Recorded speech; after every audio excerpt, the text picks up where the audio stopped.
Loop, Circular Practices in Vegetable Oil Processing of this prestigious conference, it is our honor to invite our esteemed chairperson, Professor Chindi Vasudevappa sir, co-chairperson Dr. Neelam Lohia ma'am, on to the dais. I also invite the speaker of this session, Dr. Anurag Singh sir, Dr. Prabodh Halde sir, Mr. Hardeep Singh sir, Dr. Samaya Arukali ma'am, to the dais.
It is an honor to have you all here at this remarkable gathering where innovation meets sustainability. This conference brings together some of the brightest minds in the vegetable oil and oleochemical industries with a shared vision of building a greener and more sustainable future.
Otherwise we'll be losing track of the whole thing.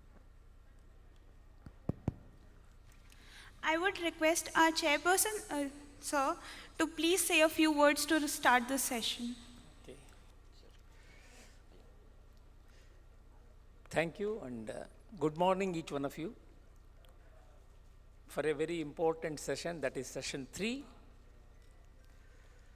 on closing the loop, circular practices in vegetable oil processing. This is very important in the sense when we are addressing issues related to circular economy, which otherwise mean that we are trying to reduce the wastage and use that also as an important raw material for producing some other ingredients. Could be of nutritional value, could be of pharmaceutical value, could be of cosmetic value and things like that. That is gaining momentum today, and we are here to sustain all this and also safeguard the environment. That's how I think this session has been planned.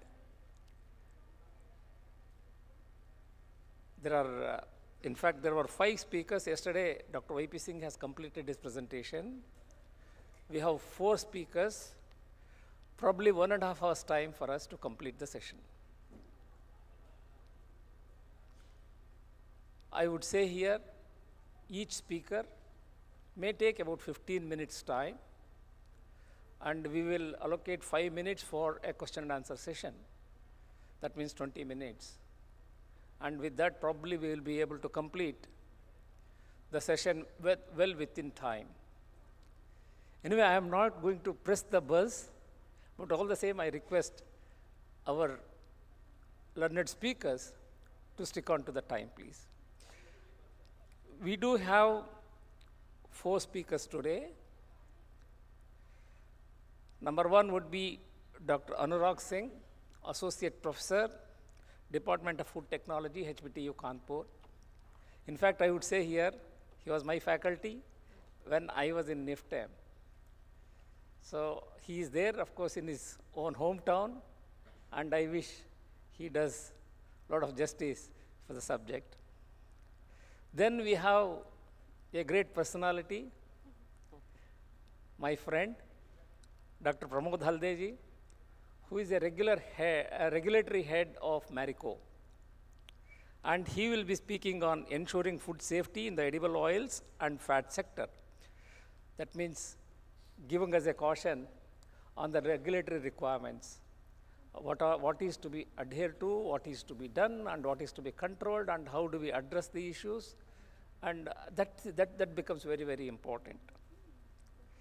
The third speaker, of course, is Mr. Hardev Singh, who is, I would say, the president of HPC Business, RM Group.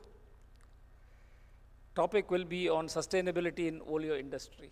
That means the oleochemicals which originate during the processing, how are we addressing their utility and probably the effectiveness for the food industry. Then we have Dr. Samaya Arkuli.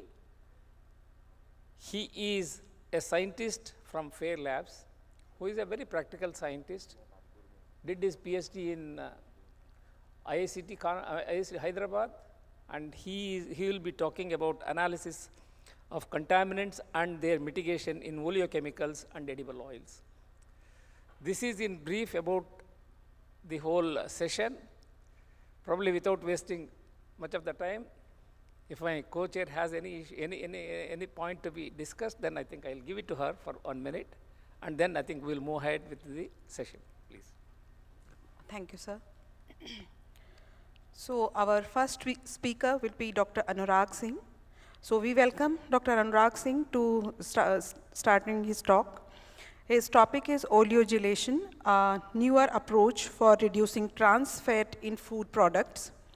Dr. Anurag Singh is currently working as an associate professor in the Department of Food Technology, Harcourt Butler Technical University, Kanpur, Uttar Pradesh. Earlier, he worked as an assistant professor in the Department of Food Science and Technology at National Institute of Food Technology, Entrepreneurship and Management, Kundli, Sonipat. Dr. Singh has teaching experience of more than 19 years and is actively involved in research in the field of food technology. He has also an edited book to his credits. He has delivered more than 90 invited talks and expert lectures and published more than 20 popular articles in newspapers and magazines. He has also handled different sponsored projects funded by various funding agencies like the Department of Science and Technology, Ministry of Food Processing Industries, GOL, Indian government agencies like Khadi Village Industries Commission, East Delhi Municipal Corporation, as well as reputed industries like Jubilant Agri and Consumer Private Limited. So we welcome Dr. Anurag Singh. Please have a round of applause for Dr. Anurag Singh.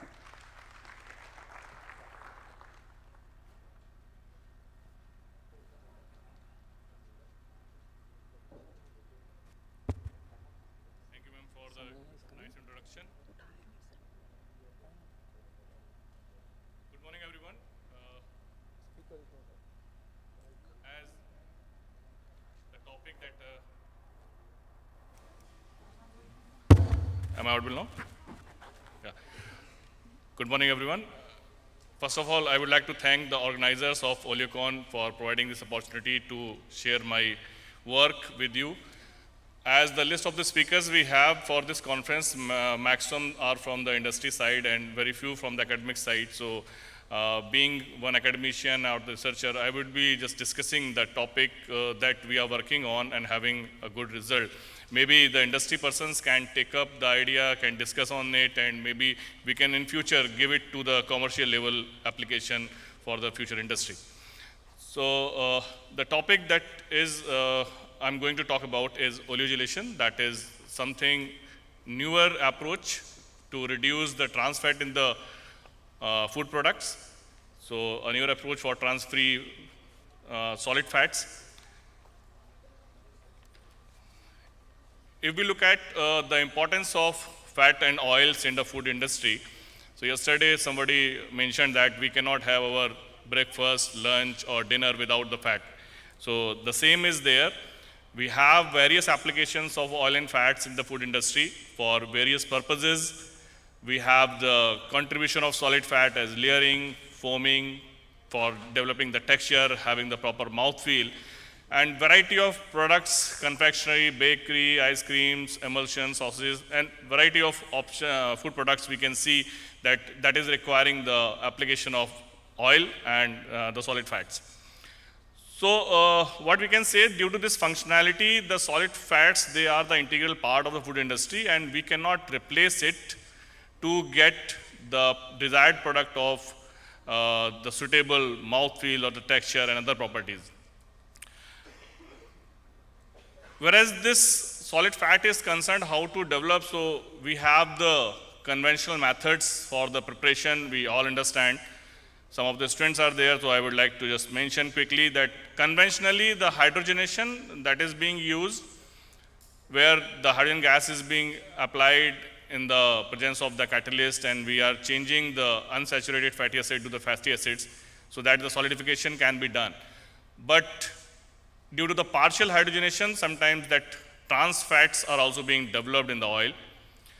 Similarly, we have other options like fractionation, where we are separating different kind of fats from a mixture, and we have saturated fats and unsaturated fats separated, like palm oil and palm styrene.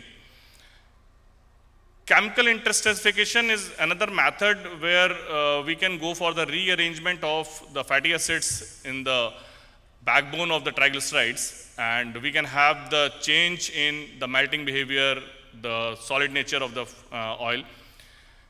Having some limitation with the chemical interstratification, we can go for the enzymatic interstratification. That is comparatively a modern technique where the enzyme is being used and the fatty acids are being splitted and rearranged to get the desirable consistency.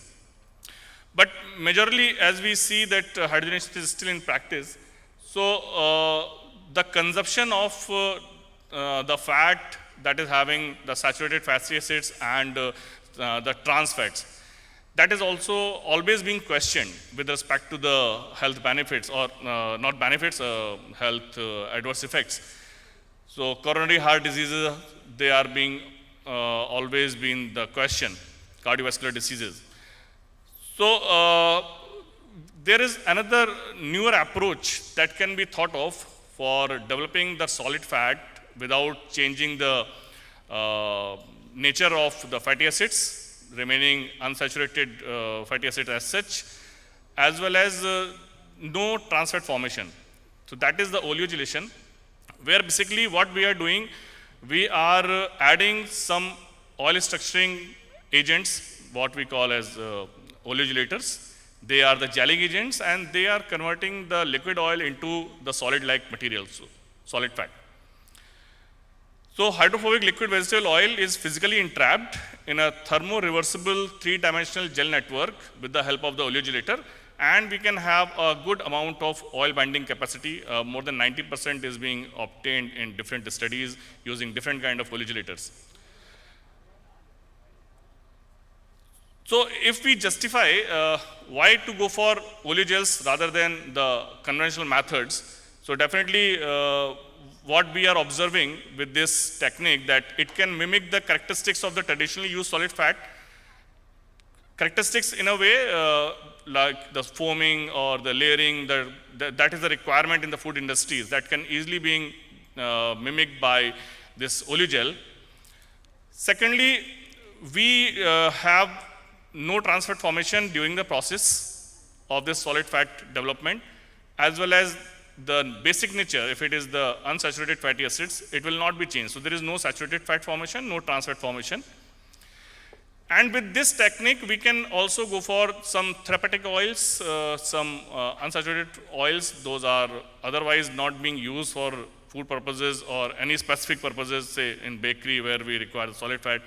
So olive oil or other kind of unsaturated oils can also be used using this technique. The oleogelator, the compound that is being used for oleogelation, the requirement or the desirable properties, if we talk about, so they should be able to give the gel-like structure with the lower concentration, generally 2 to 5% in most of the cases, that is sufficient enough to give the desirable texture of the oil. Other than that, these oleogelators should be natural, active on the surface, food grade, able to self-assemble, thermoreversible, easily available, and economically viable and cheaper. These some properties we look for while selecting the oleogelator for the oleogelation purpose. And on these basis, the different categories that we have for the oleogelators, for particularly the edible purpose, so we have the low molecular weight oleogelators as well as the high molecular weight oleogelators. And further, if we go for the categorization, we have the lipid-based and non-lipid-based oleogelators under the category of the low molecular weight oleogelator, whereas the high molecular weight oleogelators could be proteins and polysaccharides. So different examples of these oleogelators under different categories are being mentioned here, like different fatty acids, phospholipids, even phytosterol, oesanol, whey proteins, or polysaccharides like pectin, carrageenan, and all. Particularly, the plant-based waxes, those are being widely used for the oleogelation purpose. The plant-based waxes, those are generally considered as GRAS as well by the FDA in many of the cases. So if they are being directly applied and the oil is slightly heated, stirred, properly homogenized, we can get a proper set of the oil. So depending on the type of the oleogelators, the methods of preparation, that also varies. Like one is the direct dispersion, another is the biphasic template where basically it's an emulsion template. We are making an emulsion and then the gelling agent is also being added and we are drying the oil, and after the shearing we can get a solid oil-like consistency. And the third method that comes as the solvent exchange, where we are using the intermittent solvent for changing it from water to finally the oil. So I will just go through quickly in a brief detail of these methods. Like if it is the direct dispersion, it's quite easy. Simply add the oleogelators, particularly the plant waxes are being used for this purpose. Add the oleogelator, go for the homogenization, heat it, and you will get the solid fat after the setting. Emulsion template, we are adding the hydrophilic solvent like water added with the oil, and emulsion is being created while adding the hydrophilic gelators as well, like polysaccharides. And after this emulsion, the removal of the hydrophilic agent, solvent like water, that is being done. And after shearing, we can get the oleogel, the solid fat consistency. Right, so it is like being depicted in this slide. So liquid oil is being converted to emulsion, then after drying and shearing, we get the oleogel prepared. In solvent exchange, first we go for the hydrogel making, where the water is being imbibed in like a gel-like consistency using some hydrophilic agents like protein. Then we go for the application of intermediate organic solvent, that is being, the water is being replaced by the organic solvent, then the organic solvent is replaced by the oil. So in this way, we can get the hydrogel finally converted into the oleogel. So with these basics, we started working, and to discuss the benefits of the plant-based waxes for the oleogelation purpose, we discussed in detail their sources, their application, the oleogel preparation, the characterization, and all these in the form of one review article, and that was published in Journal of Food Science and Technology in year 2023, where we mentioned that rice bran oil, rice bran wax, canola wax, carnauba wax, sunflower wax, these are some plant-based waxes. Those are having the application. They are wide popular for the application in the oleogelation purpose. So they are having their ability to form the gel-like oil and without changing the basic nature of the oil. In the similar way, in one of the study, we prepared the soybean-based oleogel using the carnauba wax, and we optimized the amount, the concentration, the heating and cooling mechanism, and we characterized the oleogel, and we had a sufficient amount of oil binding capacity being observed in this oleogel prepared. Almost 97% was the oil binding capacity that was observed. Even in terms of the other properties, it was comparable with any of the shortening available in the market. So we can go for the application of this oleogel for the bakery industry or other food processing purposes as well. This formation of oleogel with the help of the waxes that can be improved with respect to the texture by application of some novel techniques like ultrasonication, because this ultrasonication that gives the proper distribution of the oleogelators and the formation of the small droplets of the oil, and that basically finally improve the overall structure of the prepared solid fat. So one study was conducted for studying the effect of ultrasonication on the properties of the carnauba wax-based soybean oleogel, and that was observed that the oil binding capacity that also increased, even the hardness of the prepared oleogel that also improved upon the application of this ultrasonication treatment. Protein is also there as one of the oleogelator, but protein alone has not been that much explored for the oleogelation purposes, because as compared to the waxes, development of oleogel with the help of protein is a bit tedious, and sometimes the texture is not also coming up to the mark, or that is not that rigid enough, or upon standing sometimes the oil leaking or under pressure the oil leaking that has been also observed. But we studied one application of the preparation of sunflower oil gel using the solvent exchange method using the soy protein isolates. And here also protein concentration that was found optimum to get the desired consistency of the oleogel, that was up to 10%, and the oil binding capacity was fair enough, 95% around the oil binding capacity was observed. This study is also submitted to JFST, and the second revision has been done, and soon we are expecting it to get published. In a similar, another study from another scholar, we applied we prepared the oleogel from the soy protein isolate with a combination of xanthan gum, because as per the preliminary experiments, as per the literature available, the synergistic effect of oil, that protein and the polysaccharides for developing the solid-like structure in oleogels, that gives better results as compared to the protein alone.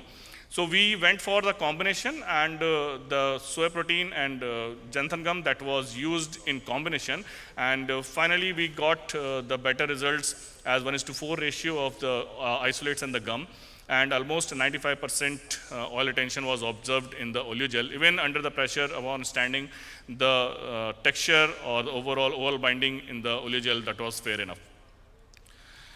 Even there are still some challenges coming with respect to texture sometimes. So another approach was observed where the lecithin as a co-oleogelator that was used along with the protein isolates, and this lecithin being emulsifier by default, it also improved the overall texture properties of the oil in the oleogelation process. So lecithin that was shown to improve the structural recovery of the oleogel, leading to the no oil release when it was put under the pressure. And the results indicate that these oleogel formulations exhibit comparable textural properties to the solid fats, signifying to the potential of lecithin as a co-oleogelator. So in this way, the protein-based and wax-based oleogelators, they have been explored in different studies by our students. And whereas the application part is concerned, the oleogels that has the potential application in different industries, cosmetics, pharma, in lubricants, in nutraceuticals for the drug delivery, and as well as the food industry, we have the potential application of the oleogels. In food industry, if we look at wherever we are requiring the solid fats, so in case of the dairy products, in case of the baked products at the shortening, in chocolate, in filling creams, spreads, margarines, or similar meat products, even in the edible coating form. In different aspects of food processing, we can see the application, potential application of the oleogels wherever we are requiring the solid fats. So with this, we also explored the application part of this oleogel. So one oleogel that was prepared, that was protein based, and that was applied in preparation of the muffins by replacing the commercial shortening partially. So the results showed that when we went up to 50% replacement of the shortening with the oleogel, the muffins prepared was comparable, they were acceptable, having good overall acceptability. Even obviously there is no combination, no formation of the trans fat. So once we replace partially, the end product showed that the trans fatty acids were also not detectable in the final product. In the similar way, generally we go for the frying of the food product in the liquid oil only, but in India we can see that vanaspati is widely used for the frying as well. So solid fats can also be used for the frying, but when we compare the oleogels for the frying, some benefits in terms of the reduction in oil uptake that was also observed. So we studied one the frying study for the potato chips, where the plant-based carnauba wax-based soybean oil that was oleogels was used for the frying purpose, and the product was having the reduction in the oil uptake.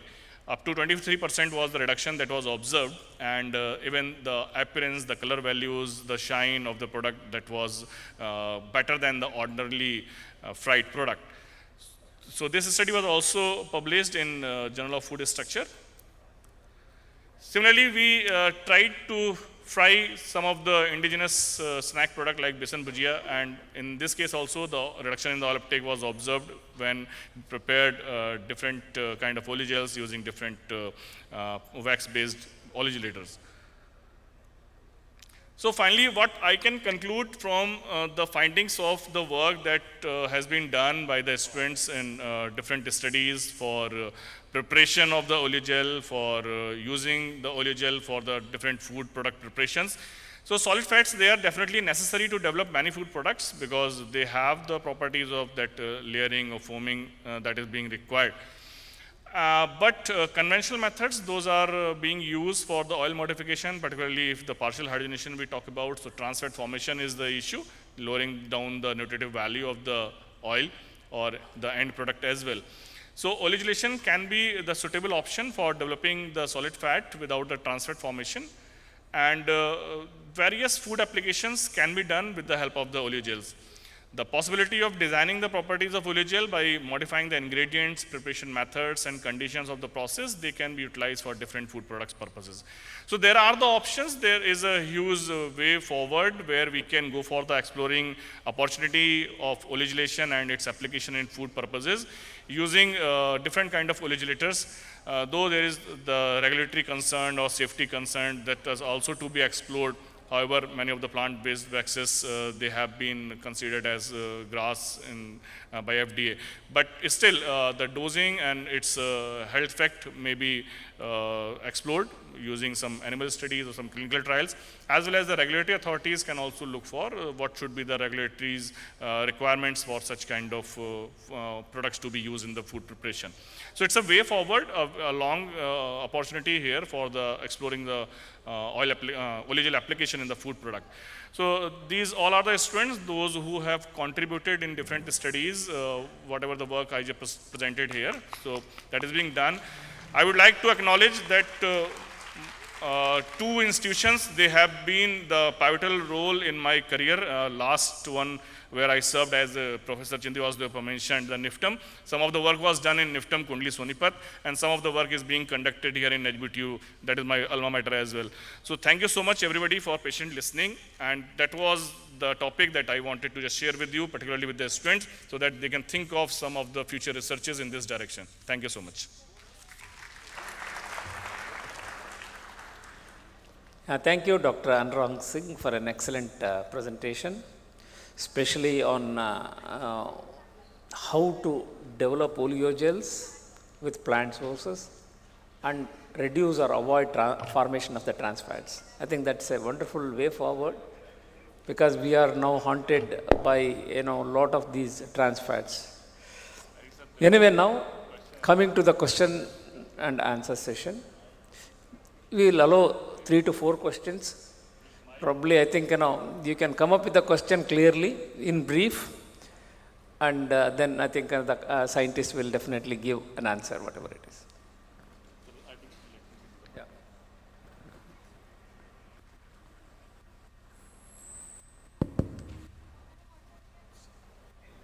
Sir, I think this was a very, very good presentation from you, and I have 2 or 3 questions about this.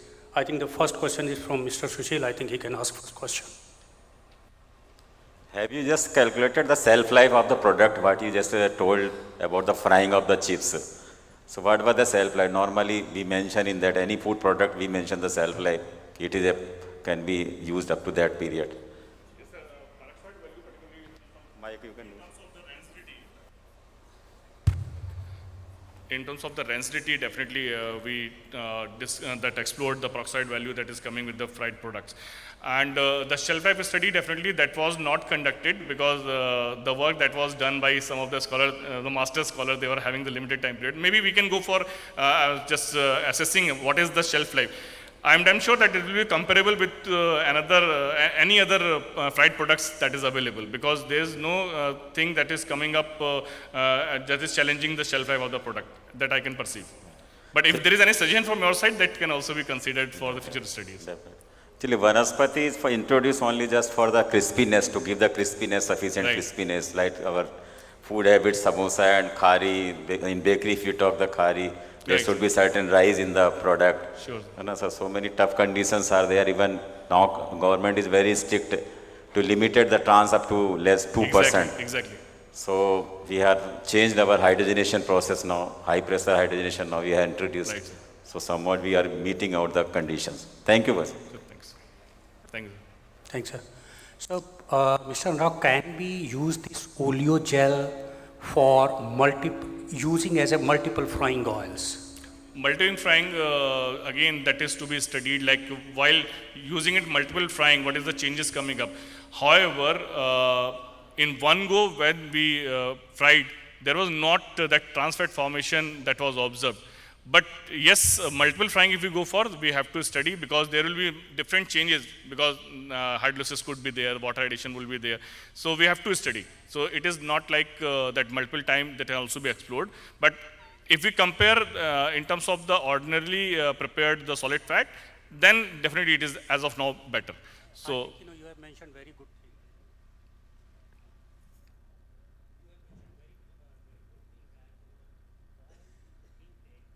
yes, sir. That is being reduced. Right. Right. Yes. Mm-hmm. Right, sir.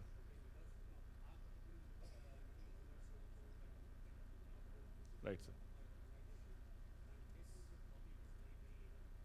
Thank you so much, sir. Thank you so much, sir. Thank you.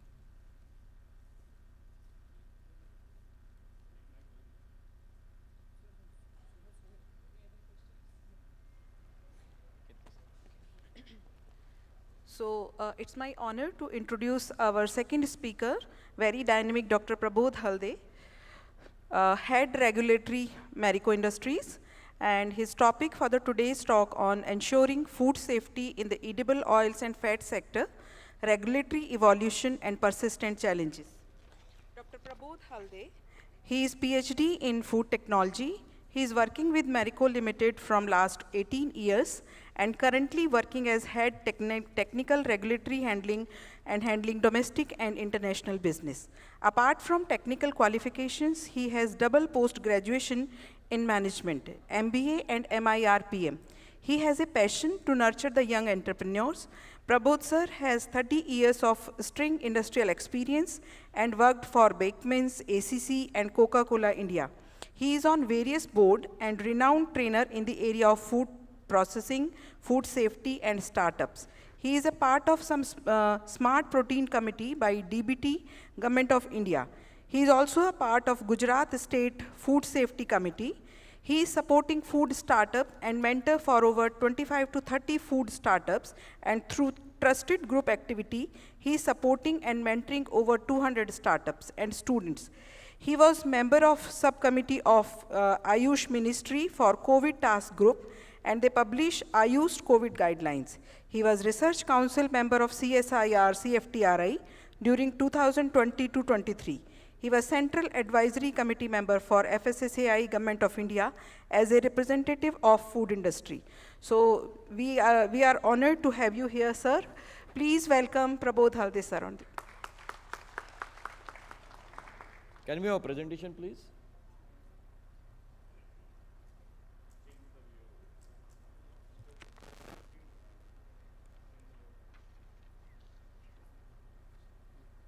So I have to go next. Okay. Respected chairperson and co-chair, Dr. Vasudevappa sir, I think secret of your energy is oil only, and you are eating the healthy oils and your lifestyle. So good morning, Dr. Respected Yadav sir, for inviting me, and one person I should thanks, Dr. Neeraj is here. I think his consistent follow-up has ensured that I am representing and on behalf of Marico to this Oleochem to 2025. Really thank you, sir, and all the respected other delegates and the speakers and my co-speakers here. I will be taking 15 minutes, sir, and 5 minutes for question answer. I am the odd man out here. One is I am from the oil industry, and second is I am from the regulatory. How many you know the regulatory as a department? Raise the hand. It's very important because whatever my previous speaker spoke, unless you get approval of the oleo gel for the use in the FSSA, no use of actually of the whole R&D. Forget about the trans fat, even if it is beneficial, but unless and until it is allowed by the FSSA, there is no use. So regulatory is very important, and for the student, though my subject is a little different, but student, that could be a very good career opportunity for oil technologist. I will speak about that. Today, in an era of WhatsApp, era of Google, and that to ChatGPT, it is a very dangerous era. We unnecessarily forward so many things which are not supposed to get forward. And there is a community called forwarding community, not forward community. Forwarding community, forward everything what comes. And every family has the family group, and there will be one uncle or aunt who is retired. Sorry, I am not using the word retired, but who has a lot of time. They will keep forward, and they will say the oil is bad, oil makes your heart weak, oil makes you like, and then after seeing those forward, Shiva sir, I am talking to you, then you realize I am in the wrong business. Why I am in the oil industry? Our oil is such a bad. So friends, first thing is that please say that oil is the best, actually subject-based commodity. Oil is the best product given by the God which gives 9 calories. No other food gives you 9 calories. Yes or no? हाँ बोलो यही. Yes or no? मैंने सुना था कानपुर जोर से आवाज करता है. हाँ बोलो. So guys, oil is one of the fantastic products. Should not be ashamed that हम लोग oil में काम करते हैं और oil is bad or oil gives you saturate. Oil is the only product which gives vitamin A, D, E, K. There is no other product. How you will get the vitamins A, D, E, K? How your brain will develop if you do not have oil? In your growing age, if you do not take the oil, you will not get some of the essential hormones which are otherwise to development of the brain. So, I am just giving you the basic oil before entering into my regulatory, because finally I am going to talk on the regulatory. Regulatory FSSAI talks on the risk-based approach. So just presence of something does not make the product is unsafe. Presence of something beyond the limit, beyond the exposure is high, it's called as a risk-based approach. There are two approaches, hazard-based approach, risk-based approach. We are talking about the risk-based approach, so do not get carried with this product contains trans fat, so it is heart attack. No. Trans fat beyond the limit is a bad. Having trans fat is not bad. Having cholesterol not bad. So let's put the perspective. It's called as a risk-based approach. Globally, Codex is also talks about the risk-based. FSSAI is also talk about risk-based. I will not go into the detail. Codex is an international regulatory body. I represent India from last, say, 15 years at Malaysia for Codex CCFO committee, and we have carried out a lot of agendas for India. Particularly the rice bran oil, we got registered internationally at Codex. Otherwise, rice bran oil was not considered as edible oil. And thanks to HBTI, because a lot of actual experiments we carried out along with the HBTI. Please जोर से तालियां बजाओ for HBTI. Thank you, sir. How FSSAI works? FSSAI has the Act, regulations, order, and Act is the most important thing. Whatever you want to do, it is an Act. 2006 FSSAI gives you that kind of power, then rules and regulation. I am keeping out some of the slides because of the paucity of time. The most important aspect in the regulation in FSSAI is about the prohibition and restrictions. There are certain prohibitions in FSSAI, like you cannot actually mix more than 2 oils. The multi-source edible oil has defined only 2 oils. Though the fatty acid profile, if you want to make 1:1:1, you have to add actually 5 oils. Research people can add 5 in the laboratory, but the moment you bring that product back into the market, there is a prohibition. So that is a prohibition. And you cannot pack more than 15 liter of product in the blended oil sector, and that is a restriction. So one has to go with the restrictions very carefully, otherwise your research do not carry any commercial value. So my request to the scientific and research people, please read the regulation and then only start because having a passport is no use if you do not get a visa. So visa is very important for your commercial activity. In the oil, there are many certain provisions, and one of the provision, and when Chindi Vasudevappa sir was a vice chancellor and he was a part of the committee, reuse of the frying oil, how many times one can fry the oil. That is one of the example and questions which keep asking by the consumer.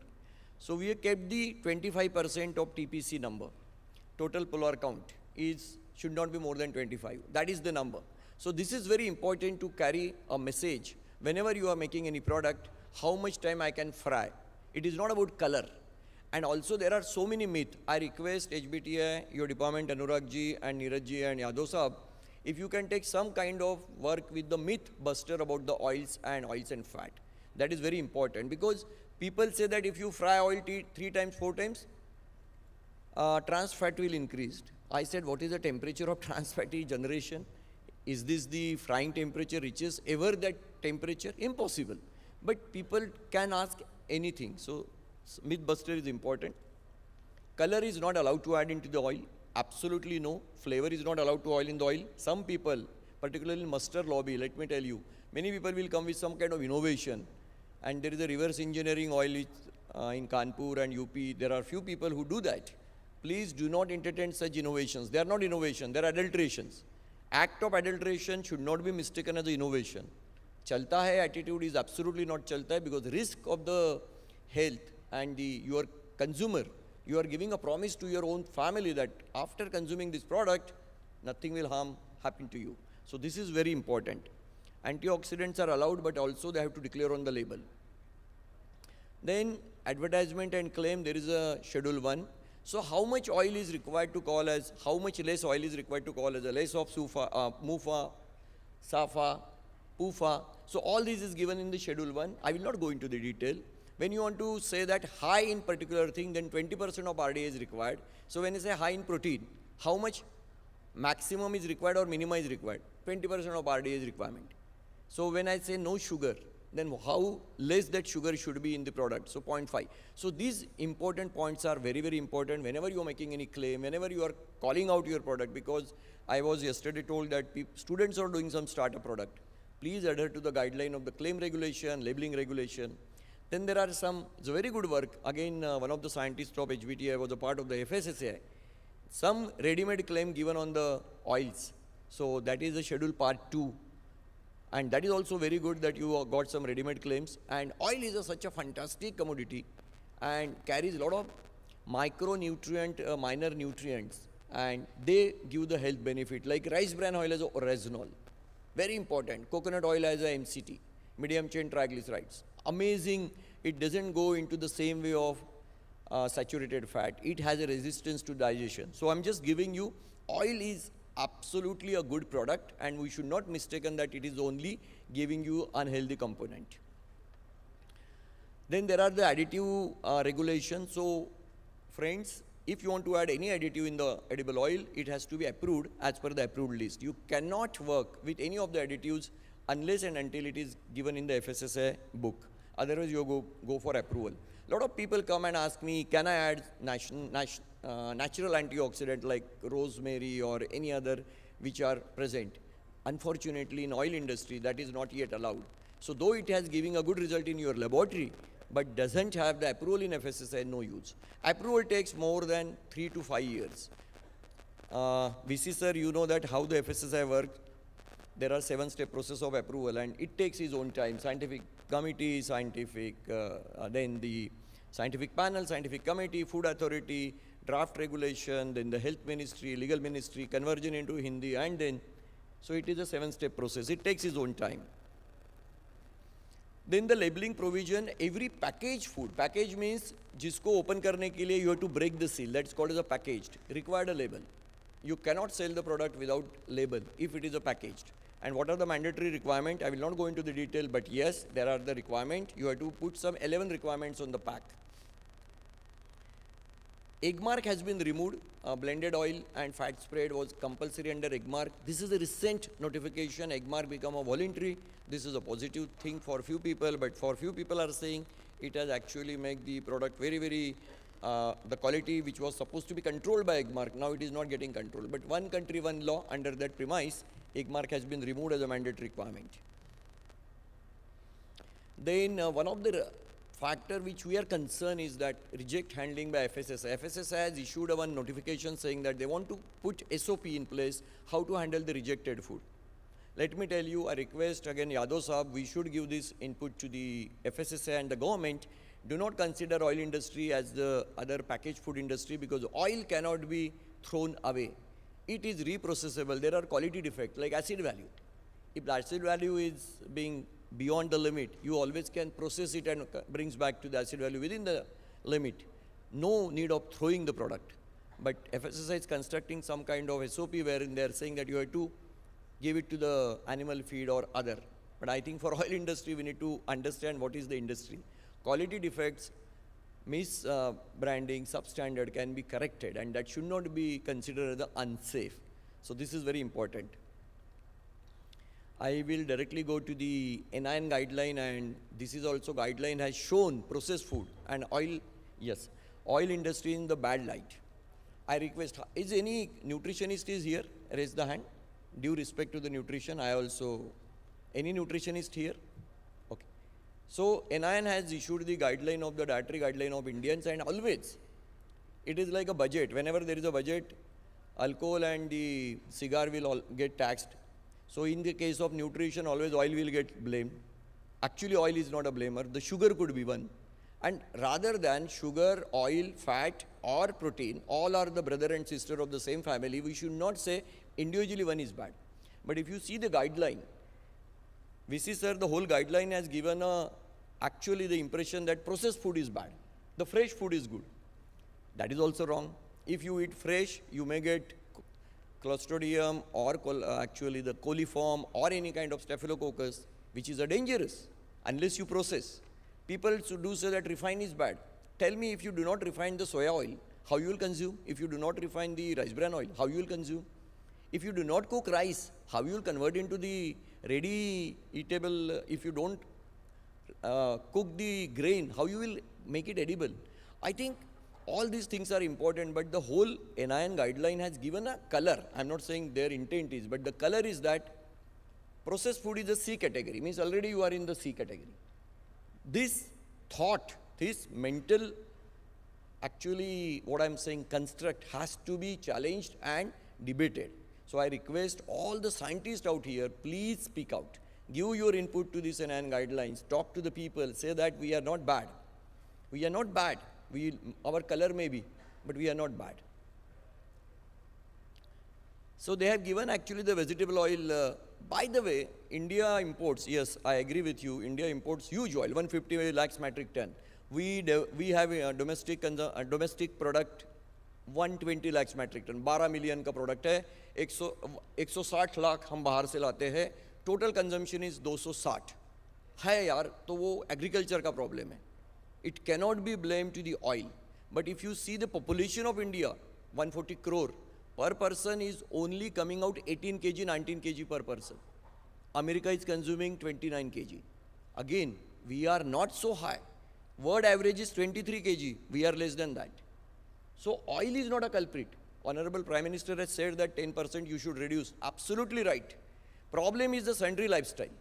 You do not work, you do not do exercise, you only eat and see the Netflix. What will happen? That even 50 gram of oil is also bad then. 60 gram is oil important, 30 directly, 30 indirectly, 50% direct, 50% indirect. But again, request is that do not say oil free khana hona chahiye. Oil free khana hona chahiye means parent free life hona chahiye. Impossible. Oil is such an important thing. It's one of the important things. It's a macronutrient. I will skip this or the regulation labeling guidelines because I don't think that is more important. I will pass this presentation to you all. Last message I want to give, the regulatory requirements are very, very mandatory in the nature. Whatever the research you want to do will not see the light of the commerce unless and until you are in the frame of the regulatory. If you want to make your product successful, look at the regulatory, and regulatory requires a rational and science, both. Do not become emotional. You have to give the reply scientifically and rationally. So students, study hard, give the reply properly, safeguard your whole, actually the profession, because slowly and slowly the narrative has been fixed that oil is bad. Oil is not good for health. Slowly and slowly. Look at I have a daughter and son. Slowly and slowly it is going into the mind. Oil I have reduced. And how much sugar? 3 spoons of sugar they take in the coffee and tea. But oil, no, I eat less oil. What is this? You should balance out. So my whole request is eat right, not eat less oil.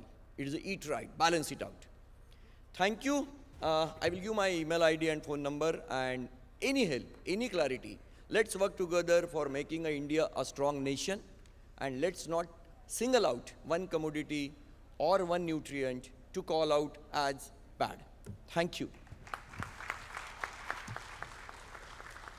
Thank you, Dr. Prabodh. I think a wonderful presentation in brief about the importance of oil and how much we should use, what are the impacts of frying of the oil, and probably the oils, different kinds of oils and their utilities. I think it is becoming one of the macronutrients which we should not forget that oil is very important for us.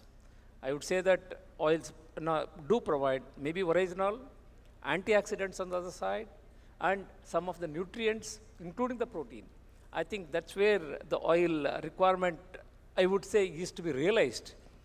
Though we eat 18 to 19 kgs per annum per capita, probably I think it's good that at least we should meet this requirement because we are big importers of oil from outside.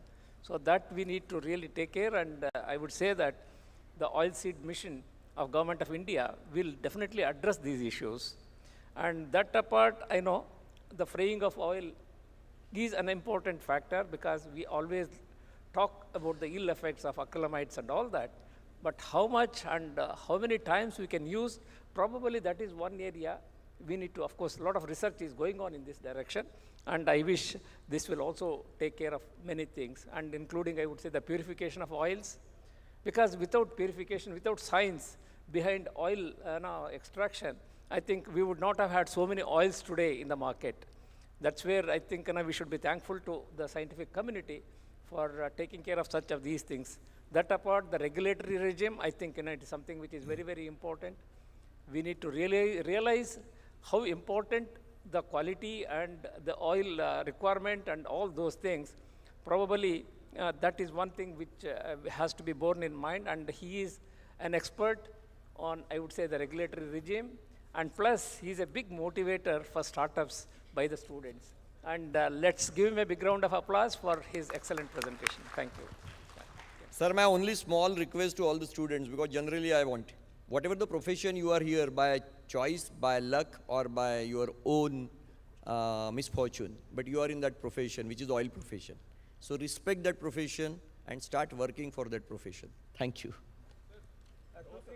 Yes. Yeah, okay. There are two parts that you told.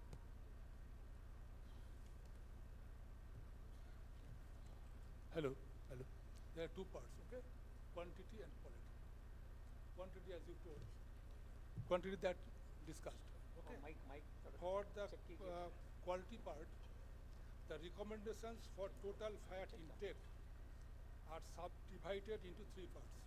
Number one is 1 is to 1 is to 1. 2 range, 1 is to 1.5 and okay. Second part is the ratio of omega 6 and omega 3. But that part which was missing, that is the EPA and DHA, very, very important. EPA and DHA that must be in the range of 0.25 to 0.5. This is the amount, okay. Therefore, this is very important. What is your question? Question is that EPA and DHA. I understood, sir, what you are saying. So we can have a chai pe charcha. It is a big subject. We will discuss on this. Yeah, thank you. Any other question if you have? But sir, your all the important points we have mentioned out. And organization ने given me 15 minutes, तो वो पूरा discuss नहीं हो पाएगा. But sir, मैं आपसे बिल्कुल चर्चा करूँगा. And very important point you have raised. See, oil has been mega, as you told us, it is a culprit. It is a culprit for as being promoted by nutritionists and doctors. So what FSI has taken action to educate all these persons? Sir, FSI is not the body to educate. FSI is the regulator. They should work as a balance. They are not from industry side. They are not from any side. They are the regulator. Rather, they are bringing a myth buster, series of myth buster, and we are requesting them to actually say that refining is not bad. One of the blame which we come, refining is bad. Vanaspati is bad. What is this? These are, no food per se is bad or good. It is a food. You have to consume in right quantity. As a matter of fact, I being a oil technologist, when I do tell this to our family members, they also don't listen to us. So that is a problem. Sir, family member तो आपका सुनेंगे ही नहीं, क्योंकि घर की मुर्गी दाल बराबर. आपका क्यों सुनेंगे? तो that's why we required people like Anurag ji and then Vasudeva Appa sir कि they should talk. So education is more important. नहीं, हमारे विचार same है sir. You are talking same. Any question you have? Otherwise, I take a permission. I am available after the talk, and we should. Thank you for calling at the IdeoCon, OleoCon, and amazing experience yesterday, particularly the wisdom and in the entertainment program. I was saying, यार इनको तो बॉलीवुड में जाना चाहिए बच्चों को. ये oil technology में अपना करियर क्यों कर रहे हो? आपको पैसा वहाँ ज़्यादा मिलेगा. Just jokes. Thank you. Thank you so much, sir. So as we all know that sustainability is the need of the hour. So we have, it's my proud privilege to invite the next speaker, Mr. Hardev Singh, who is also an alumnus of HBTI 1986 pass out oil technology. He will be speaking on sustainability in oleo industry. Mr. Hardev Singh is the president of home and personal care business of RM Group. He holds a BTech in oil technology and a master's in industrial relations and personal management. He is certified TPM, Total Productivity Management instructor from the Japan Institute of Plant Maintenance, and is APICS certified. With extensive industry experience, he has worked with Unilever and WWF India, holding key roles such as manufacturing manager, plant head, and global supply chain manager. His expertise spans vegetable oil, hydrogenation, fatty acid distillation, sulfonation, detergent bars and powders, toilet soaps, medicated and translucent soaps, as well as personal care liquid. He has been actively involved in business process optimization, cost efficiency, HR systems, and quality assurance. As a co-auditor with Frost and Sullivan for IMEA, he has audited leading organizations including Tanishq, Apollo Tyres, and Hindalco. He was also awarded the Energy Conservation Award by the President of India for the contribution to the field. It's an honor for us to have you here, sir. Thank you. Okay, thank you very much. Thank you, Professor. That is the signal. I have to wait for the. So, thank you, Chairman Professor Chindi, Dr. Neelam, Dr. R.P. Singh, and special thanks to Praveen, who has been kind to accommodate a lot of changes when I was trying to make my presentation. In fact, I was asking him who would be my audience so that I can prepare my presentation accordingly. And it was a difficult task for me because we have students who have got hardly basic appreciation about sustainability. And we have got leading edge specialist subject matter experts where one has to be very careful when they speak. So honestly, it was a difficult task for me to prepare something which can address, which can help both sides. So I made a presentation where I would be more focusing on the basic concepts of sustainability, a practical approach, how an industry has to really approach on that. And I may not be able to give you solutions right now here on oleo, sustainability in oleo, but certainly the approaches what an industry has to really see. So my presentation is in two parts. First would be generally about sustainability, what it is, what does it cover, and what it's all about. And second part would be primarily focusing the oleo industry. Yeah.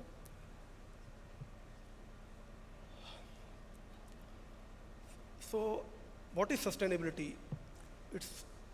Yesterday also we have seen many presentations were there, and generally we'll have an idea. It is actually our ability to meet our demands without compromising, ability of future generations which are going to come, their demands. Yeah. So this has about 3 pillars. One is economic, one is environmental, and one is social. Generally, people call it, one is people, planet, and profit. In my organization, we have done a lot of work on sustainability, and I can say with my experience that while we say it's people, planet, and profit, it is actually without any one of these, you cannot forget in sustainability, you cannot run the plant properly. You cannot run the business properly. Yeah. So in my coming slides, I will explain in details. So what are the steps an industry has to take on sustainability? First is whether it is top-driven or we are just addressing some of the points which are there, which are required by regulatory, okay, or by society. So when I say policy statement, it has to be a top-driven. We must have policy on sustainability, policies on environment, water, people, yeah, and then it's more of an environment management. We all know what is CSR, and in next slide I will try to speak in detail about what actually we do in CSR, which can help us grow profits also, and at the same time be sustainable in our practices. Yeah. Employee welfare. Generally we don't talk about this. For me, this is core to sustainability. And living wage, some of you would know, but I will explain in coming slides in detail what we mean by living wage. So first we talk about environment management. So first comes safety, health, and environment. So we should have our environment policy, safety policy, and health policy. If we have these, then actually we bring it down to the level of the bottom of the pyramid. And then only when everybody is involved in these, then only you can actually be assured of success. So on environment, if I see that in a supply chain, we do have systems, processes which are more environment friendly. Many examples we witnessed yesterday given by many of the speakers. Most of you know the examples. We talk about solar, we talk about windmill, now we are talking about rainwater harvesting. I remember in one of my factories when we were putting up a plant in Himachal. I was in Unilever. When we were meeting the dignitaries of the state, so they told us, you do something which can be modeled by Unilever. So for the first time possibly there, we gave a concept of rainwater harvesting. It was there everywhere, but we started in Baddi, place called Baddi, where we put up our largest plant of soap. And then government of Himachal almost mandated that this has to be way of working. And now there are more areas where we can actually have more energy efficient processes. Efficient use of natural resources, this is something which we talk. Yes, there are challenges. There are boundaries where we are only limited to certain areas. But yes, this is the area where which can help us towards sustainability. Now, CSR, as we know, every organization do this in their activities. What does it do? It makes more impact on the society, and it makes also impact on the operations. Okay, operations or the organizations. So primarily, whatever we do, how do we give back to the society? This covers that. It really improves corporate image, and it has to be business linked. That is where I would put more focus, that whatever business we are in, generally I've seen the clarity on CSR activity, what do we do, a lot of discussions go on. So what generally great organizations do, successful organizations do, it's more of a people around them, the society around them, the community around them, yeah? And it has to be business linked. So some of the examples, what we do, and I have seen in my experience that more of education, poverty, yeah. There are some areas where there's the issue of disease. So these are the areas, some of the areas where organizations do spend money on their CSR activity. Yeah. Employee welfare. I believe this is, employee is the core of any industry, any organization, because they are our assets, and if we focus on them, then they will focus on everything what we expect an organization to do. Yeah. Primarily safe working place. Yeah. These are all coming under the sustainability initiatives. Safe working place. Unilever, I worked in my career for long duration. It's a classical example where we talk about safety of people, safe working places, the system, processes, where safety is on the top. One example, if I climb on the staircase and I do not hold the railing, I can be given a pink slip. Yeah. So I strongly believe that this is something which has to be engraved into our DNAs. Yeah? So safe working place we provide, because we always say that, if there's a breakdown of the machine, you can repair. If there's some pipeline, you can weld. But something is cut from my body, nobody can repair. So therefore, the safe working place is the foundation. Yeah? Healthy lifestyle, people care. Many industries are taking many initiatives now, and that is a very good sign, good, the direction where people are focusing on their workforce and trying to see what best can be possible, particular to their operation.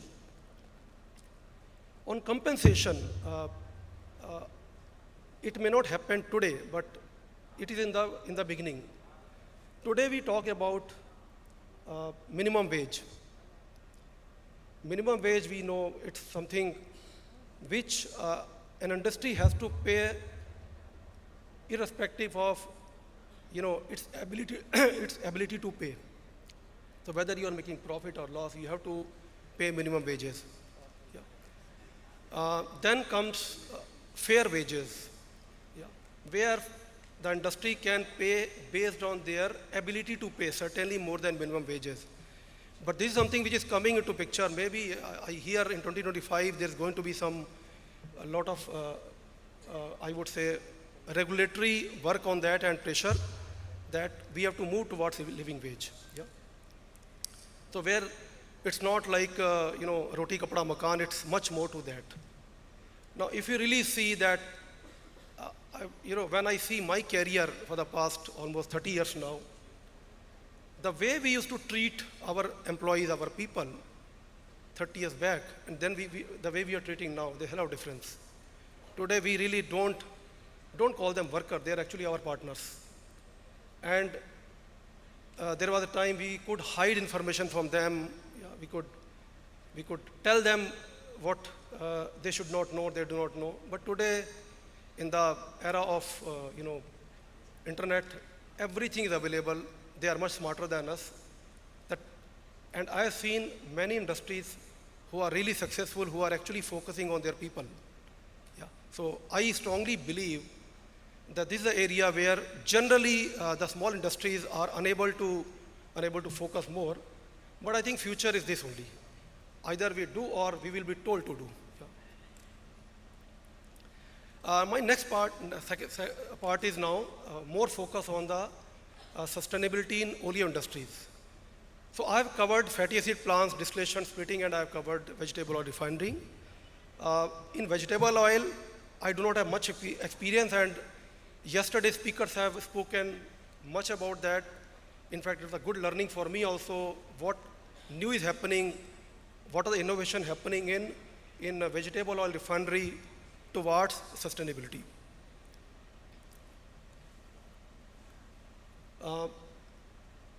So it's more of involving the feedstock which are renewable and energy efficient processes, and then how do we address our waste?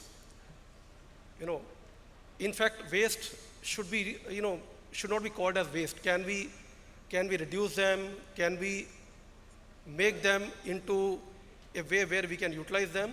Can we convert them into byproducts? These are the areas where our approach has to be. Yeah.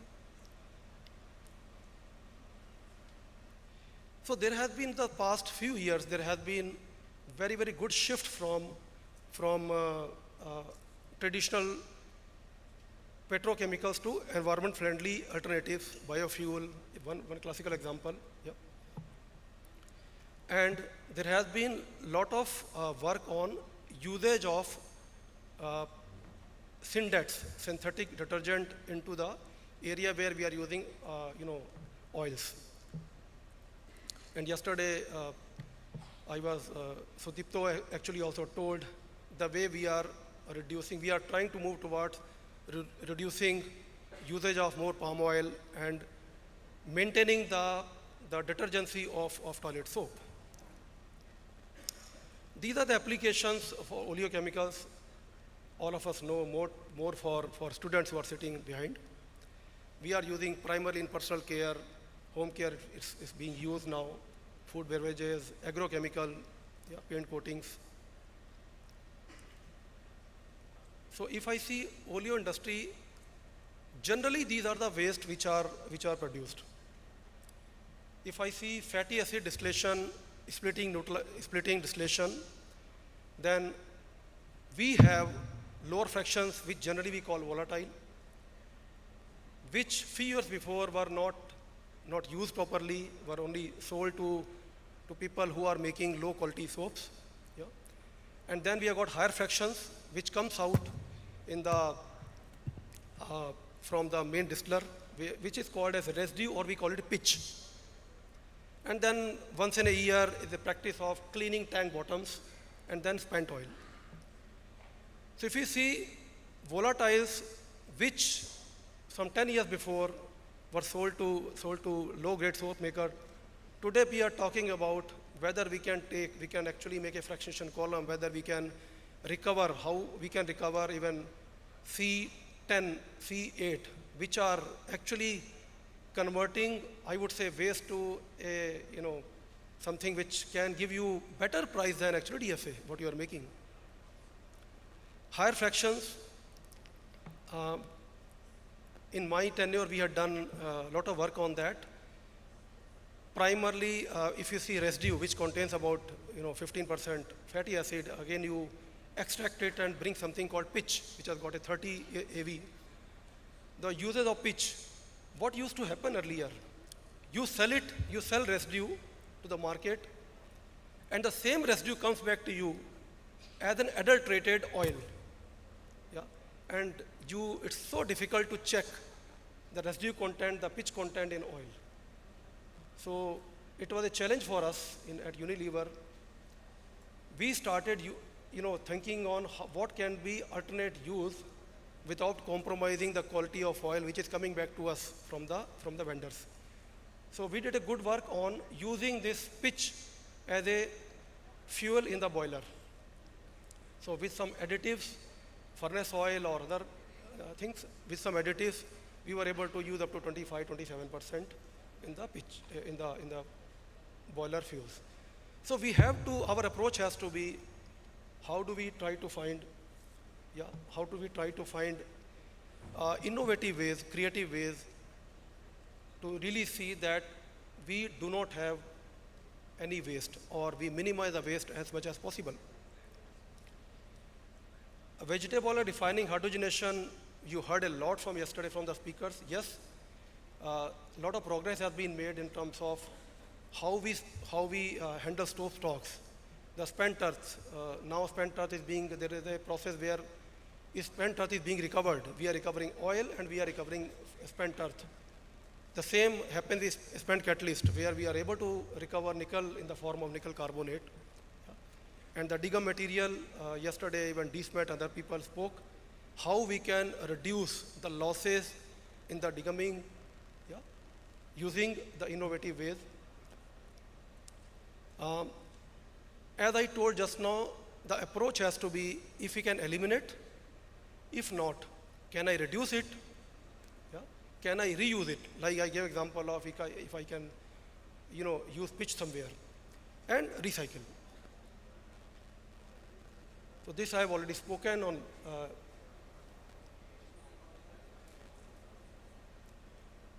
Acid oil in soap stocks, spent earth I have just spoken that if we can recover earth and nickel catalyst. This meta is, as I was studying the process says that whatever you do, end of that it has to be stamped by somebody, it has to be approved by someone.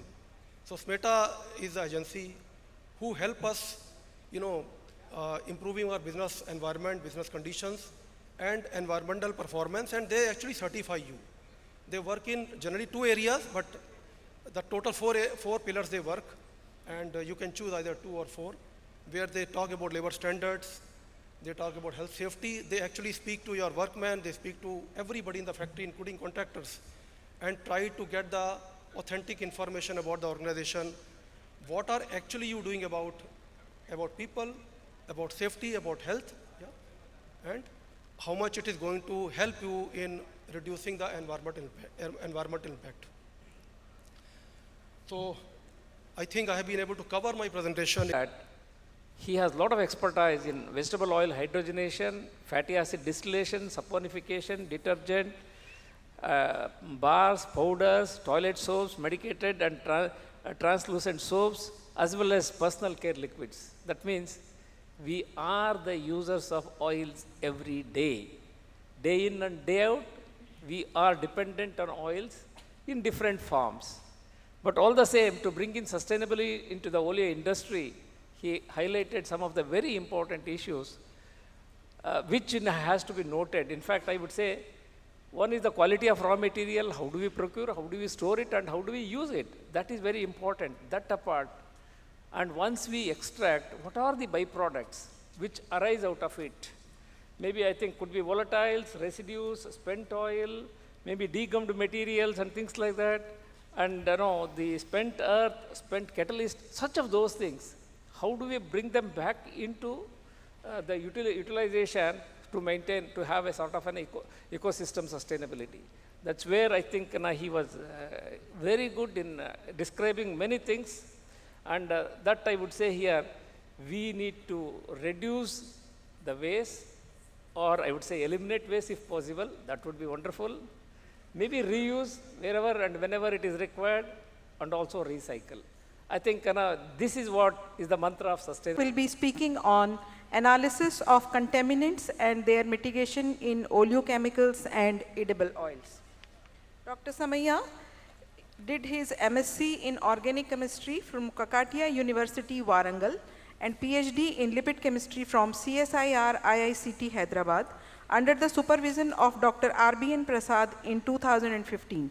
After PhD, he did postdoctorate from Nanjing University of Aeronautics and Astronautics, China for 2 years. He published 12 research papers and 1 Indian patent filed so far.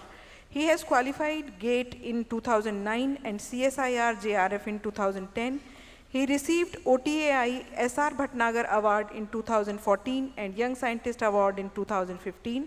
He is life member of Oil Technologists Association of India. Currently, he is working as a scientist at Fair Labs Private Limited, Gurgaon.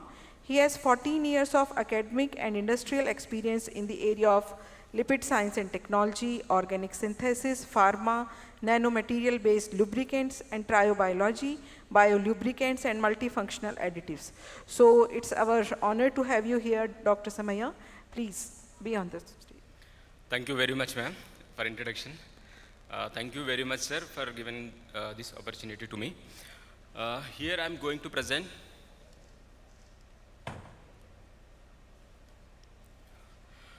analysis of contaminants. Basically, here contaminants are, there are huge different type of contaminants are there. I'm talking about the only specific like process contaminant. When you are doing on the either food manufacturing or oil processing, then how it is on the developed, then how we can analyze, and then what is the maximum limit as per the regulations. I'm going to cover in my presentation what are these contaminants, how they are forming, how we can analyze, and what is the possibility for the reduce these contaminants. Basically, monochloropropane diols, there are the glycerol derivatives. You can see there in the structure, either it is in the second position or third position of glycerol backbone. Either it is in second position, it is on 2-chloromonopropane diol, third position it is on the 3-chloromonopropane diol. In the formation of these two, and then as well as on the glycidyl, glycidyl is having on the epoxy group. It is in the form during the at higher temperature. Majorly it is on the higher temperature.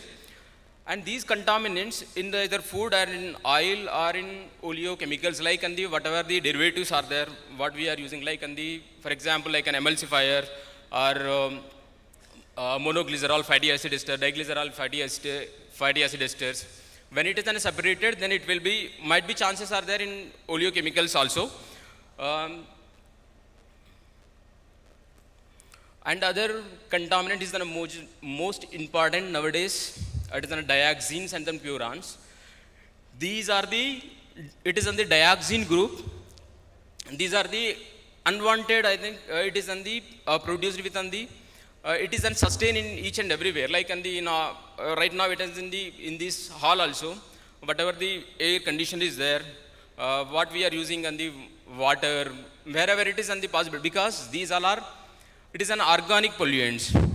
Basically, dioxins are the too many isomers, like 75 isomers are there, based on the different chlorine atoms and the number of atoms, and then it is on the around 75. Out of 75, only 7 are the major concern because of their toxic levels. And polychlorinated dibenzodiphenyls, there are the total 135 isomers. And out of 135, 10 are the major concern. and then dioxin like PCBs also. PCBs like polychlorinated biphenyls. In polychlorinated biphenyls, when it is on the chlorine atom, it is on the in two phenol groups. It is on the attached with on the different position, like an ortho position, non-ortho position. You can see in the basic structure. It is in a basic structure of the contaminants. All these all are type of overall. It is on the 25 contaminants. The major structure is this one only. It is second and third position is chlorination, and then 7 and 8 position. Either it is in dioxin or biphenyls or in the furans. And these are highly fat soluble components because of the phenolic group nature. It is easily accumulate with on the fat from the either environment, from the water, or whatever it is, and possibilities are there. The MCPDs majorly it is in a form when we are doing on the refining process of the oil.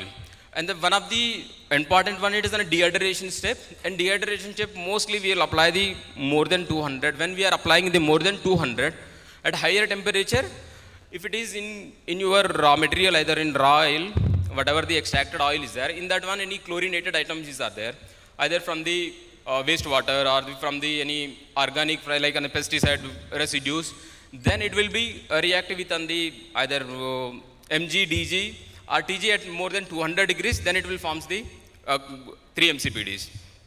Whereas in the glycidials, it is not required any chlorination, because it is, even it is in the, for example, Mg is there, monoglyceride esters is there. In that one, it will eliminate the dehydration. But dehydration, it is not that much of easy in glycerol moiety, either it is on the Mg or DG part. It is on higher concentration, higher temperature levels in a harsh condition, like on the more than 220 or 240 degrees, then it is possible to form of these GEs. This is on the basic chemical reaction type of thing. The glycerol backbone is there. In that one, if it is on this replace one this hydroxy group with a chlorine atom, then it will form the 3 MCPD or the either 2 MCPD. I have one more chance, like either even the glycidiol also, it will the possibility there. It will convert to the 3 MCPD or 2 MCPD. Already, as I told, it is in the at higher temperature level during the dehydration process. It is depend on the oil to oil. It will not same for the each and every oil.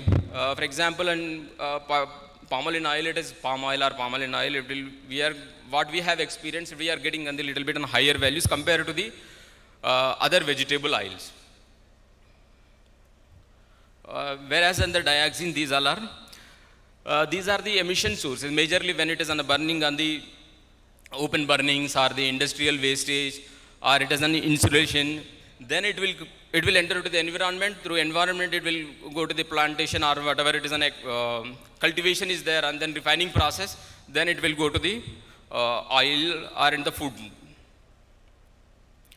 Why these are the harmful? As per the regulation, like on the EU regulation, it is specified. The 3 MCPD or Gs are it is on the, it will affect on the human health, even as well as on the dioxin and then furans also. But where compared to the 3 MCPD, these are the very lower level. Even lower level also, it is very toxic in nature. As per the EU regulations, European Union Commission regulation, it is defined in 2020, and the 3 MCPDs are in some specific oil, like on the coconut oil, maize oil, rapeseed, sunflower, soya bean, and then palm kernel. These are, they have mentioned as 1250 μg per kg. It is nothing but the 1.25 ppm. Other than these oil, like palm oil, rice bran, and then cotton seed, it is on the 2.5 ppm, whereas on glycidial esters are the 1 ppm. When you will use on these particular oils, either preparation of the infant food or child supplements, then it should be lower than that original oil, like on 7.5, 7,500 ppb or 0.75 ppm, and glycerol is on 0.5 ppm. These are the dioxins regulation. And specifically in vegetable oil, it is 0.75 picogram per gram.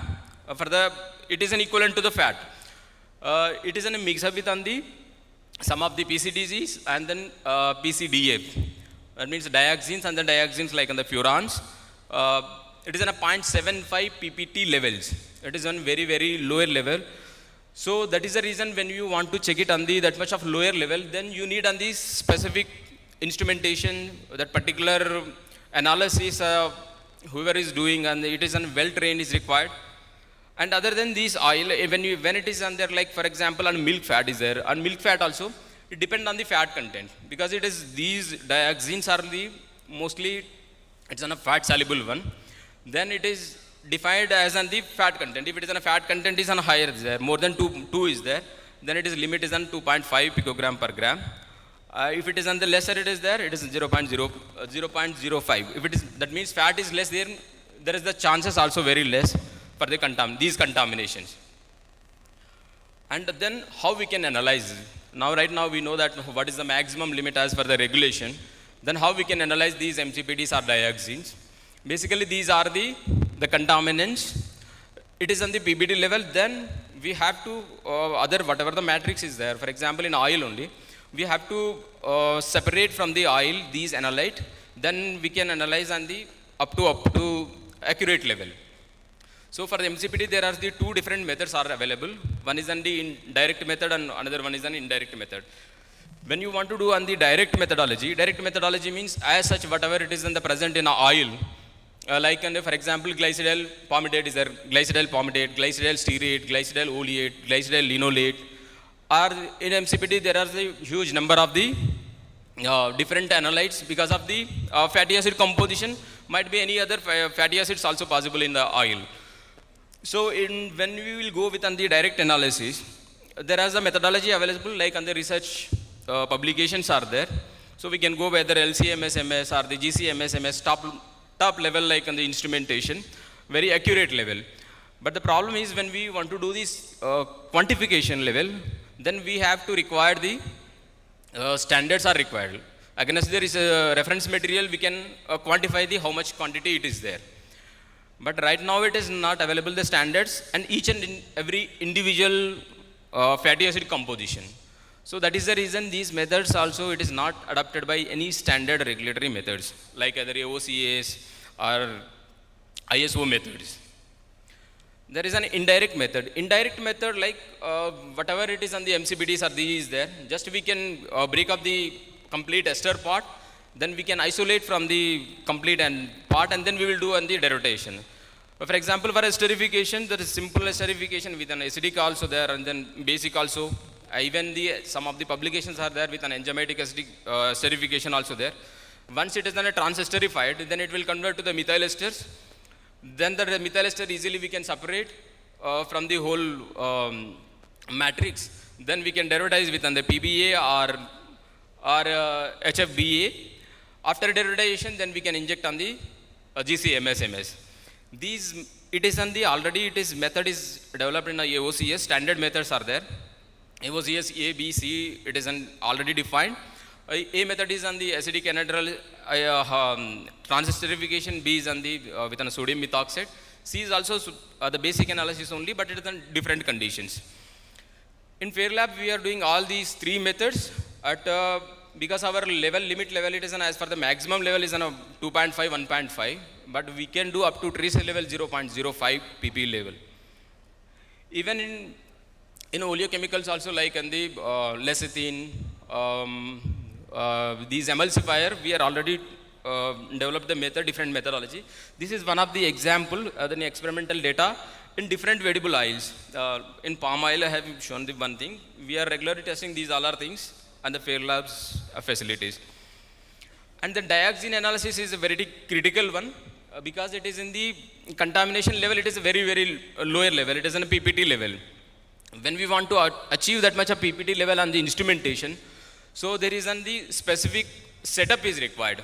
For example, when we are using the extraction or the analytical procedure, if you will go with the normal things like the normal solvent, in the solvents also it is possible in PPT level or the very lower level, it is these dioxins also chances are there for the contamination from the solvents or what we are using for the chemical. For analytical part I am telling. In industry it is a different thing, but when we are doing the analytical approach also, there is some huge possibilities are there. That is the reason whatever the standard methods are there or what we have developed the method, we are using on the internal standards.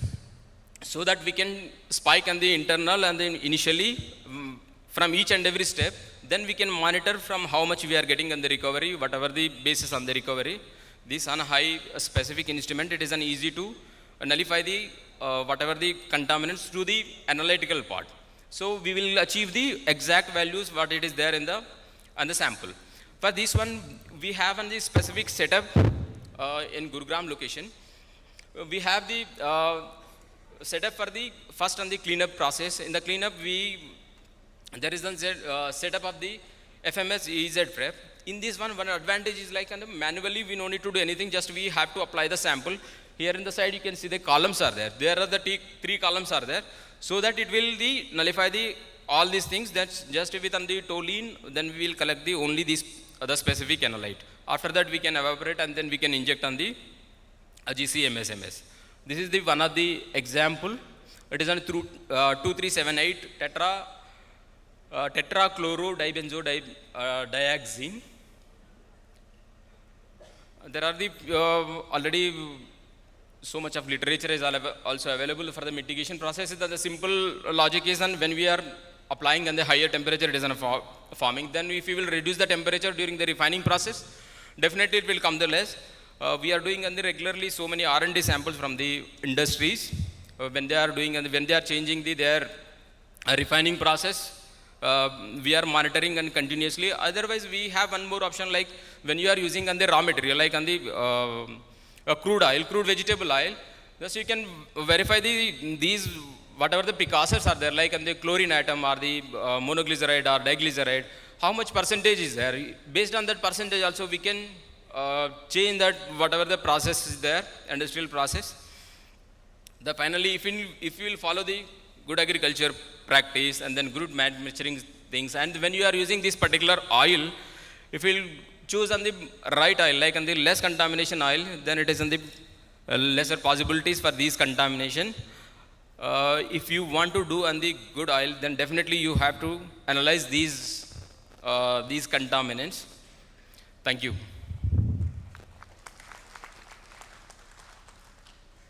Thank you, Dr. Samaya, for an excellent, I would say, a scientific presentation, which requires a lot of thinking and rethinking, probably.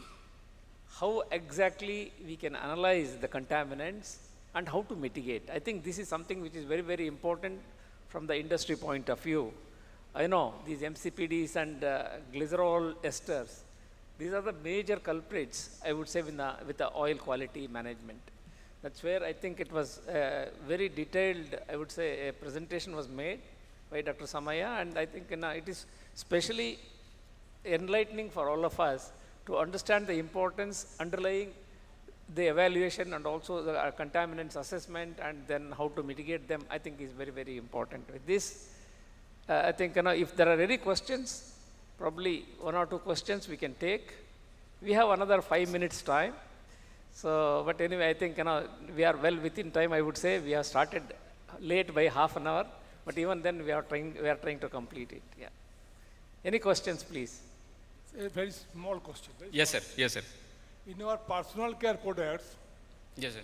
like shampoo, generally SLES, sodium lauryl ethyl sulfate, is used.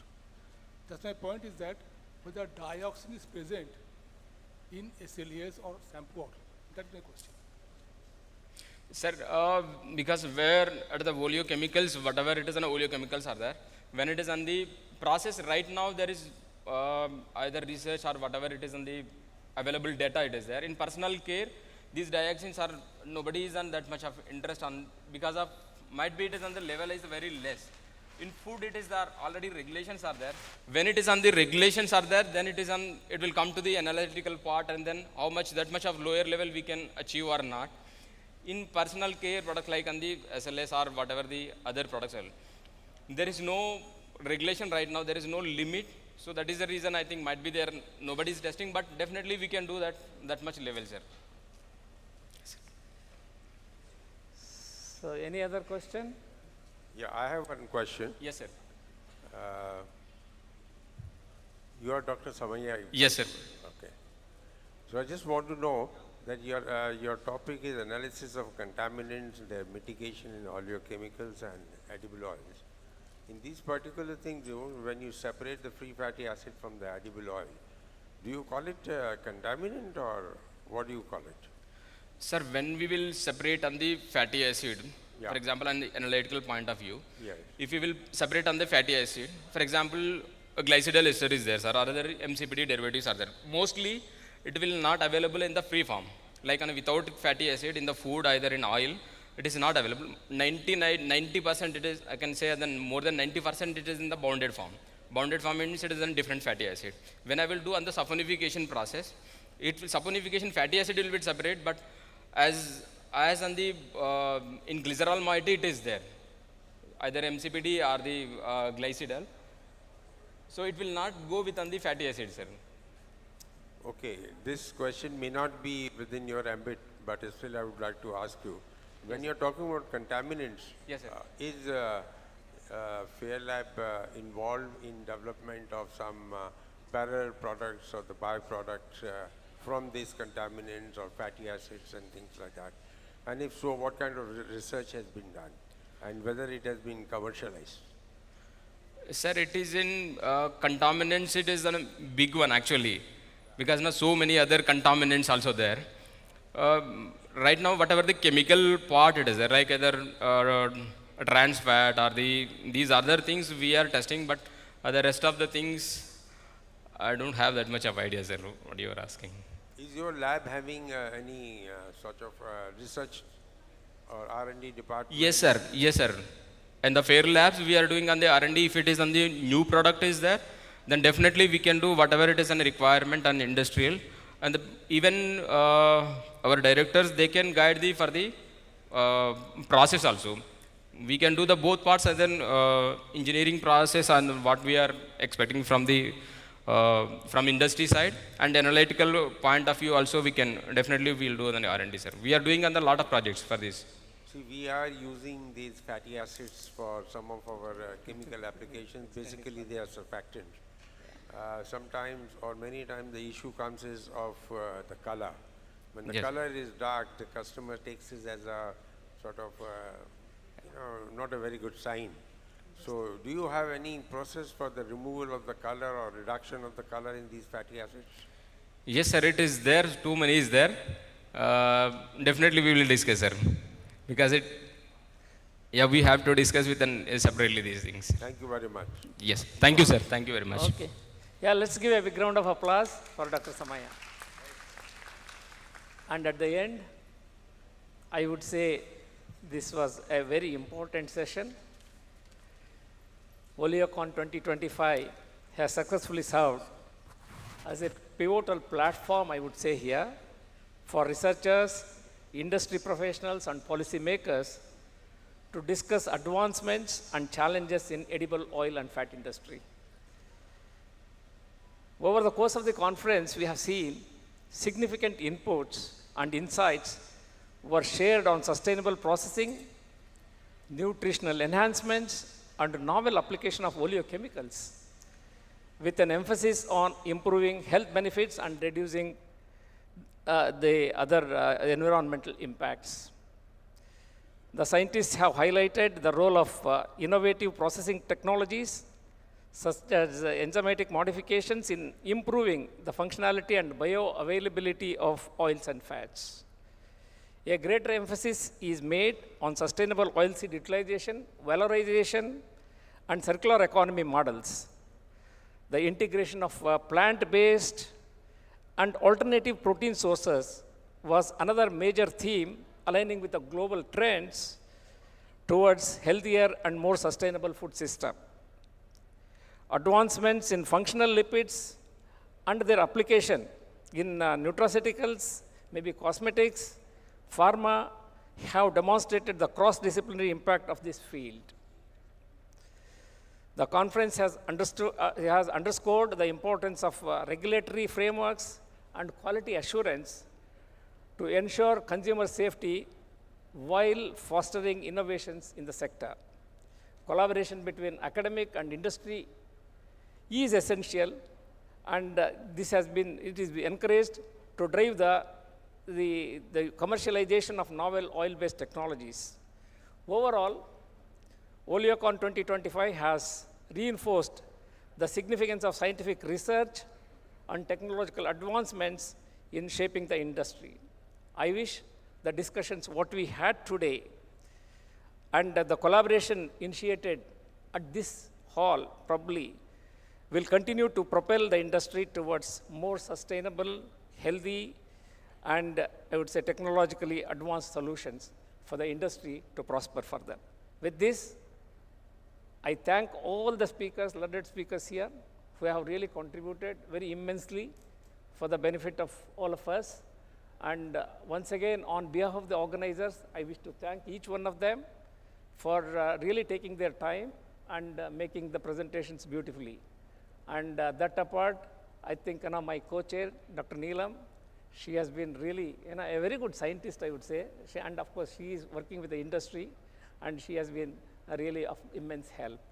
And finally, I wish to thank the organizers, especially Dr. Praveen Yadav and his entire team for providing this opportunity for us to be with you, to share some of the ideas and thoughts, and probably how to really address the real issues of sustainability in the years to come. Thank you. Thank you very much once again. All the very best.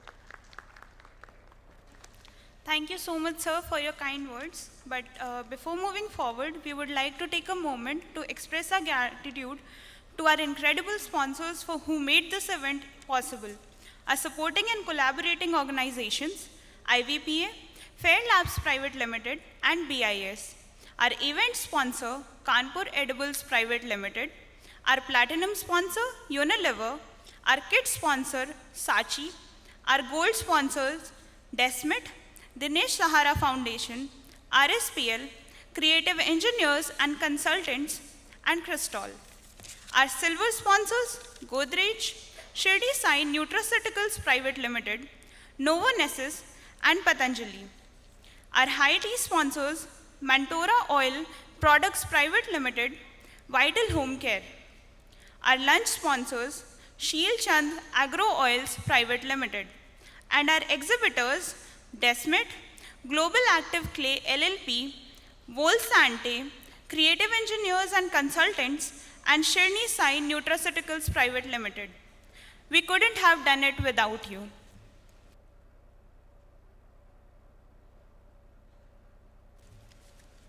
As a token of our appreciation and gratitude, we would now like to facilitate with a memento. I request Professor Chindi Vasudevappa sir to kindly present the memento to Dr. Anurag Singh sir.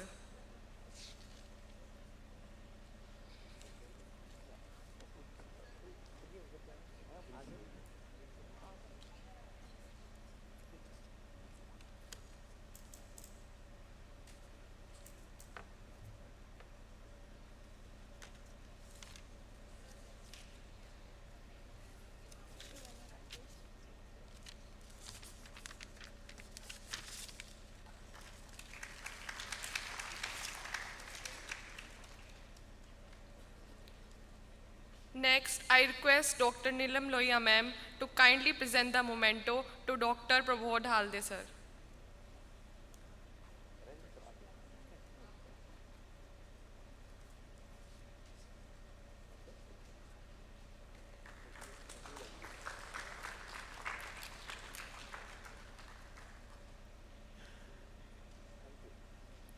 Next, I request Professor Chindi Vasudevappa sir to kindly present the memento to Mr. Hardev Singh sir.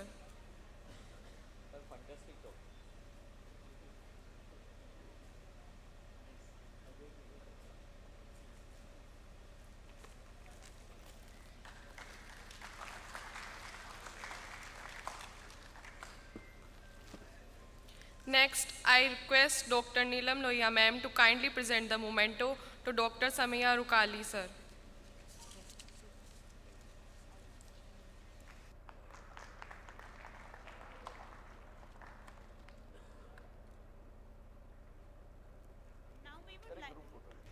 Now, we would like to felicitate our esteemed chairperson and co-chairperson for their invaluable contribution to the field of oil technology and sustainability.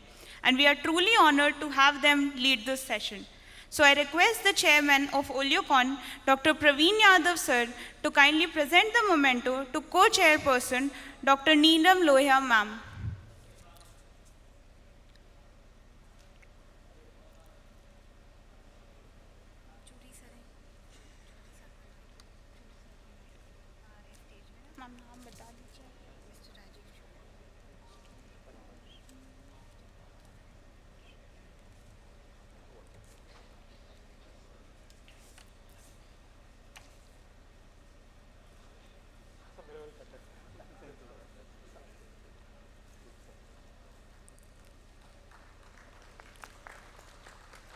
Now I request Mr. Rajiv Churi sir to kindly present the memento to our chairperson, Professor Chindi Vasudevappa sir.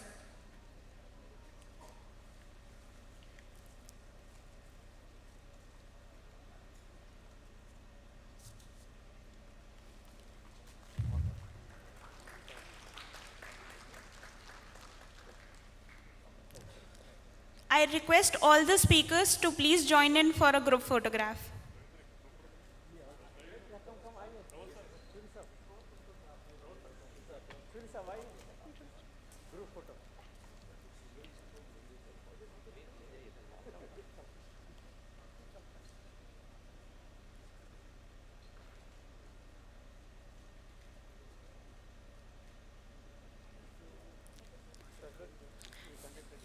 To appreciate and honor the chairperson and co-chairperson of parallel student technical session, I would request Chairman of Oleocon, Dr. Praveen Yadav sir, to please present the memento to our co-chairperson, Shri Vipul Kumar sir.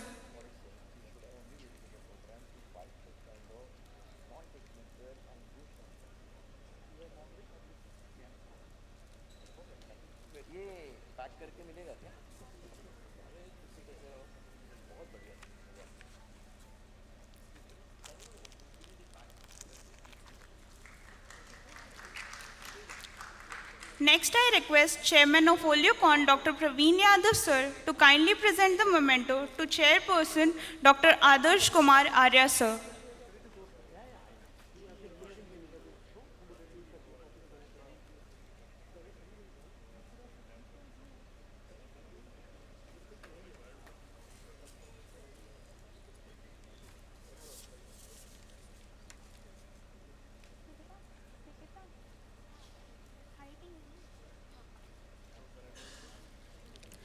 Thank you so much everyone. Please proceed for high tea.